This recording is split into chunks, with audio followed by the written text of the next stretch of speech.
The renowned and beloved book by C.S. Lewis, The Chronicles of Narnia, The Lion, the Witch and the Wardrobe, has evolved. 98, 99, 100. Ready or not, here I come. Edmund, Susan, Lucy, Peter, Aslan the Lion, the Wicked White Witch, the magical land of Narnia. These are characters and places that have loomed large in the imaginations of children around the world for more than half a century. They are the stars of one of the greatest series of books in children's literature, The Chronicles of Narnia. The Chronicles of Narnia are classic novels, and now The Lion, the Witch and the Wardrobe has been made into a blockbuster movie and video game. A new generation of children will be experiencing for themselves the magic of Narnia. On the first morning, the children decided to explore the big house. It was full of interesting things and unexpected places. One room had a suit of armor in it. Another, all hung with green, had a harp in the corner. And one room was quite empty, except for a big wardrobe with a looking glass in the door. Chronicles of Narnia have been phenomenally successful ever since the first publication of The Lion, the Witch and the Wardrobe way back in 1950. They progressively sold more and more copies right around the world in about 30 languages. I think they're up to somewhere close to 90 million copies worldwide. The Chronicles of Narnia are the work of an English author, C.S. Lewis. A tutor at Oxford University and a good friend of J.R.R. Tolkien, author of Lord of the Rings, Lewis gestated on the ideas that he would later incorporate into his masterwork for many years. But it was not until 1950, when he was 52, that the first book in the series was published. Well, funnily enough, my stepfather, C.S. Lewis, had the nickname of Jack from when he was a very small child. And when Jack was about 16 years old, one day there popped into his head the image of a fawn in a snowy wood with a whole bunch of parcels and an umbrella. And it made some kind of impression on him, but he never did anything with it until many, many years later when he was about 50. And he decided he would try to make a story out of that image and began to work on it. And at the time he was having nightmares about lions, and one particular huge lion in particular. So he then found that the lion leapt into the story and dragged the rest of the story with him. That was really the origin of The Lion, the Witch and the Wardrobe. Narnia came into my life, obviously, as a child. It was one of the first books that I really got into.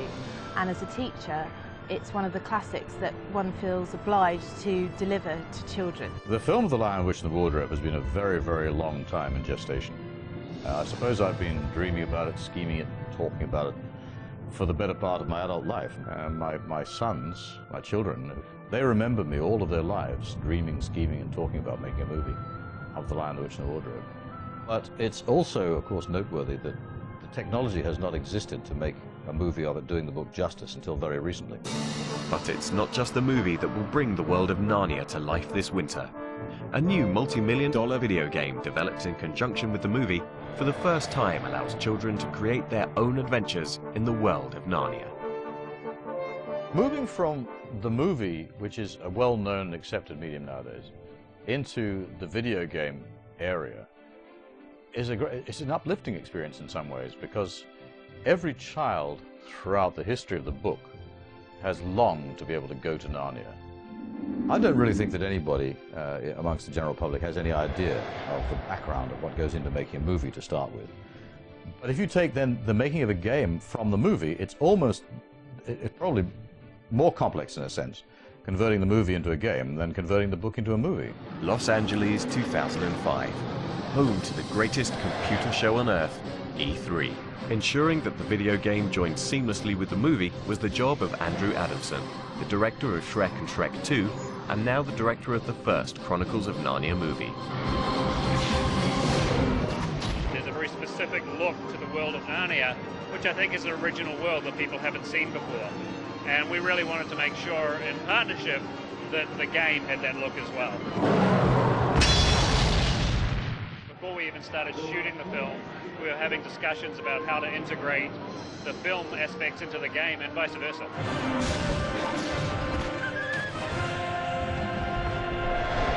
There's a lot of things that have been very important to me in the movie as far as the design, the use of color throughout the movie, and I wanted to make sure that all of those same aspects were incorporated in the game. Basically, a very important part of the film is the world of Narnia. Cheshire, England, home of game developer Traveller's Tales.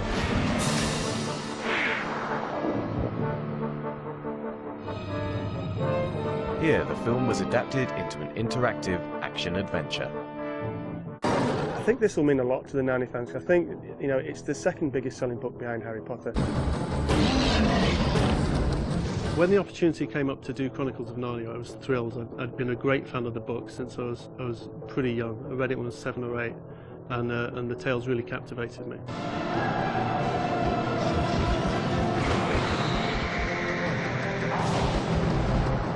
It's my job basically to take the game through from conception through to final gold master. The biggest challenges we've got is obviously we're going day and date with the film, is making sure that the game that we produce mimics the film that's going to get released.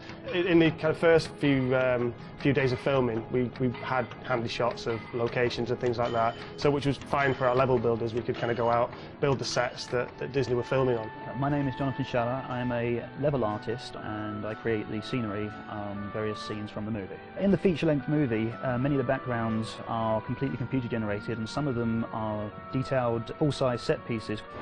To start the level building process, we're first given these images by Disney along with the detailed blueprints, which are all surrounded by trees and growth, etc. From tracing over the blueprints, I can loft very simple shapes from these spines, go to a lofting of the surface, and you will see it fill itself in with a very simple shape here. I can now go into this shape and I can manipulate it further. Over a series of hours, this will come closer to looking like one of the houses from the Allies' enclave. So if I apply a rock texture, so now we look like we have a stone wall, eventually after a series of hours it looks a little more like this. Depending on the complexity and the size of the level, the scenery can take anything from a couple of weeks to a couple of months. When we think that the scenery looks as accurate and as close to the movie, we're pleased with what we've got. The team at Traveller's Tales faced huge challenges in accurately adapting the movie into the game. Well, the animation in the game was something that's always one of the most important aspects of any game development, because if the characters don't move naturally, it's the first thing the player notices. We receive photographs of every maquette that's made of every creature, which is our first point of reference really. We can then give that to our model guys and they can start to build the creatures. I'm Anthony Whiteley and I'm lead animator on the Narnia project. Well, basically an animator rotates the joints in a skeleton to emulate the way a person or an animal would actually move, which we do by drawing bones, which you can draw them anywhere. They can be in the character here, for instance. You can rotate them around here. These bones, just like the bone in your arm, rotate around each other. And once you've actually got that, basically you go through a process of tweaking and moving these things around until you end up with something which looks like the animation you're after, of, say, in this case, a centaur patrolling the perimeter of Aslan's camp.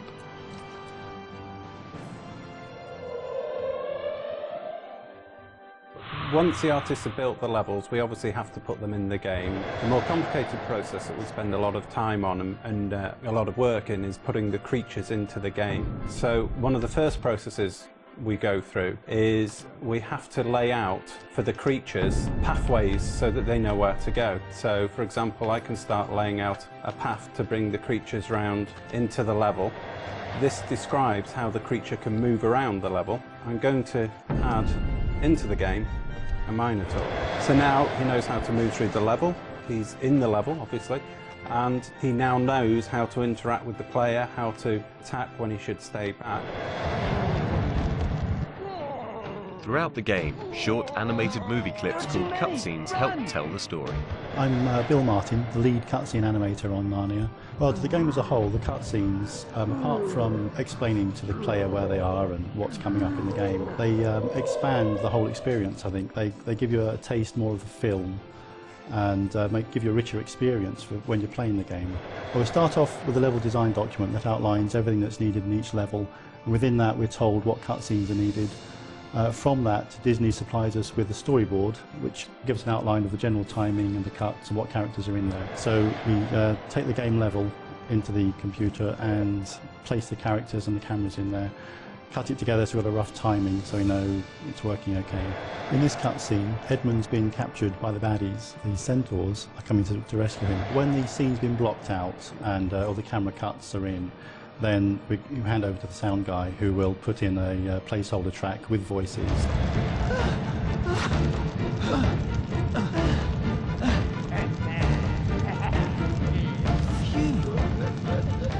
My name is David Whitaker and I'm the main audio guy at Traveller's Tales. When I get given a scene, say a cutscene, I have to splice pre-recorded music to fit the length of the cutscene. Then I create sound effects for specific actions like footsteps or explosions. In this cutscene we need a sword swipe, so I will grab several off my CD archives and I would audition them.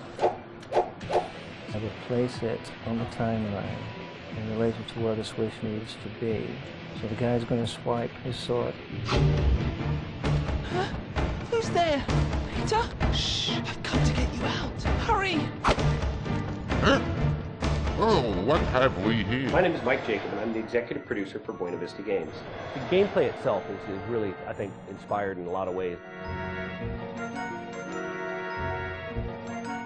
And kind of the cornerstones that we really settled on were cooperation, collaboration, creatures, and of course combat.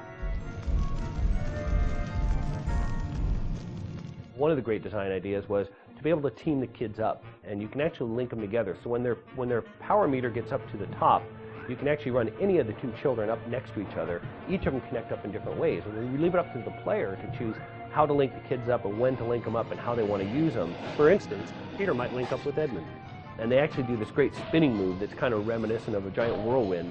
And as they're flying and flying around, they'll be able to take on creatures in combat. They can blast their way through objects or obstacles that might be too hard for them to do individually.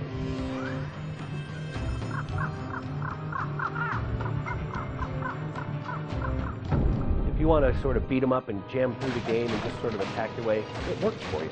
But if you also want to maybe be a little more stealthy, a little more creative, we give you all the player all those tools to be able to do that. The game really offers anybody of any skill set or even gaming style to be able to succeed and have a great time and make the game their best experience. For instance, Lucy, if she does a perfect attack against an enemy, she can jump up on the back of that enemy and then give the player the ability to control and sort of be all of these different creatures that we're creating throughout the world. It's just quite amazing, really. It's staggering, the amount of work and animation that has to be done to pull all of this together. For 18 months, the team at Traveller's Tales have been working on bringing this game to life. And the numbers of man-hours involved in this are just absolutely staggering. I don't think anybody has any idea. They sit down in front of a computer and they play the game and they go, wow. In our case, they go, oh, wow. But they don't know the millions of hours that are spent in the complex procedures of translating it from images on the screen doing their own thing to images on the screen that you can control.